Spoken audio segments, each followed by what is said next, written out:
guys for your patience. And right before we broke, there was I don't recall for the record whether Tanya's motion was withdrawn, right? Yes. So are there any other motions to be made? Okay. I think, are there any other comments or questions for the auditor before we open up for public comment? Hearing none, is there a motion to open up for public comment? I'll make a motion. Okay, so Tom motion, seconded by Elaine. Roll call. All in favor? Aye. Anyone wishing to make public comment, please come up to the microphone, state your name and address. Am I allowed to make a comment that's got nothing to do with the balance sheet or the income statement? Yes. Oh, okay, good. Sure. Not that I'm not interested. I was a regulatory accountant for Bob Bell. I used to have fun with Coopers and Library because they didn't understand regulatory accounting. That was always great at the end of the year. I don't expect any answers, but... I'm sorry, your name and address, please? I'm sorry, Robert Lambert, 738 Jackson Road, Okay. Stewartsville. Just, I don't really want you to answer me, just a couple of items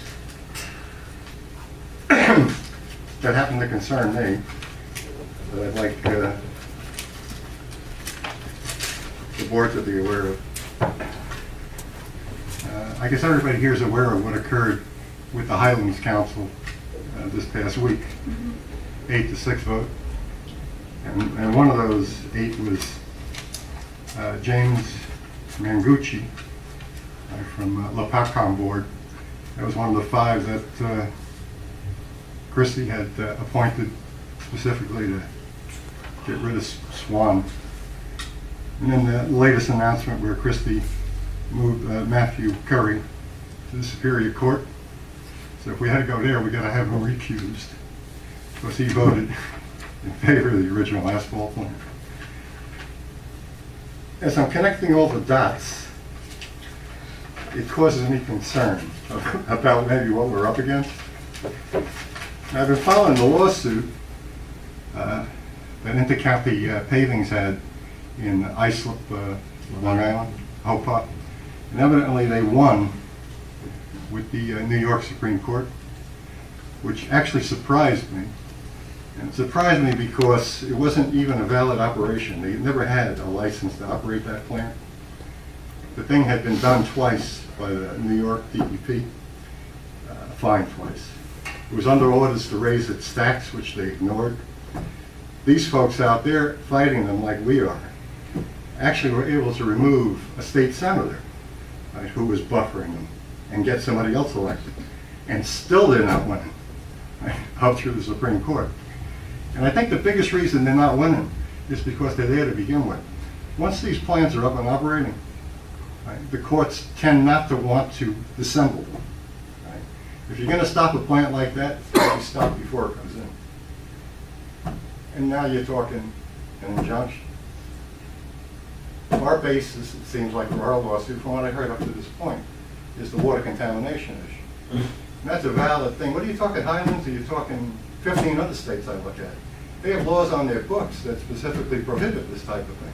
They recognize water contamination. So I think we're on solid ground with water contamination.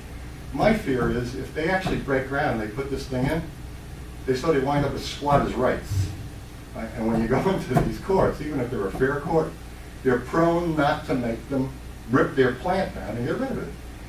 Just like what happened in Hopop, they said that they deemed it a reasonable, what was the word they used? It was along the lines of, the town itself didn't allow it by law, but they deemed it a reasonable deviation, right, from what was permissible. This is what the Supreme Court ruled. And I really believe the reason they did that is because this thing was already up and operating. They didn't want to take it down. So it's a lot easier to beat them before they're in the door than it is after they're here. Just wanted to say that. I don't want any comments back. Just wanted to get my opinions known. Thank you for your comment. Anyone else wishing to make a couple comment? Sure.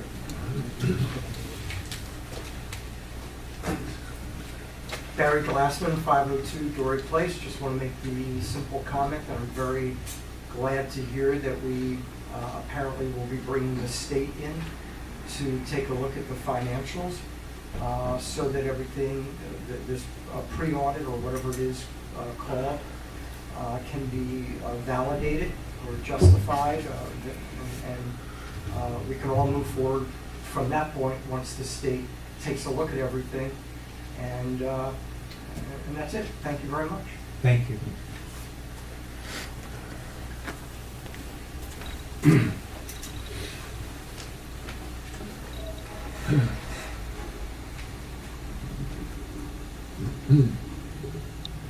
Angelo Fela, 729 Jackson Road. I understand that after the previous CFO, before Grace, there was a forensic audit done. I understand that Elaine and Jim Adams had a forensic audit done. Is that correct? Does anybody know about that? That's That's correct. correct? That's correct. And that was when Grace was put on.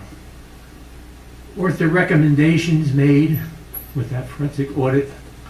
And didn't those recommendations have something to do with the general ledger? No. Weren't you in charge of the finance committee at that time, Elaine? It's comment period. I can answer you after. And as a matter of fact, weren't you in charge on the finance committee up to about a year ago? No. You were on the finance committee, I recall, 2010. up until 2010. 2010, right? Until June of 2010. Right. And Grace was our CFO from 2008. Isn't that correct? No, 2009. 2009. Okay, so, What's your point? well, the point is that weren't you overlooking what she was doing all those years? Absolutely, we were overlooking the things that she was doing. She was supposed to incorporate all of the things that were not being done prior to that, which is the reason why we let go of the other CFO. You do know what a general ledger is, don't you? Absolutely do know what a general ledger Right. is. You were in business, right? Absolutely. Okay. So you weren't looking for that? Angela, this is a public comment Okay. period, not cross-examination. So in other my words, comment to you is, Angelo, yes, I did look for things like that. And yes, there were many things that were going on in this township, including the non-collection of sewer payments since 2004. So I have to tell you, not everything took my exact attention for every single thing, but I have to tell you that when the time came to decide on whether or not that was going to be a permanent employee, my answer was no. Because the same practices were being handled the same way the former CFO was handling it. And I was outvoted 4-1.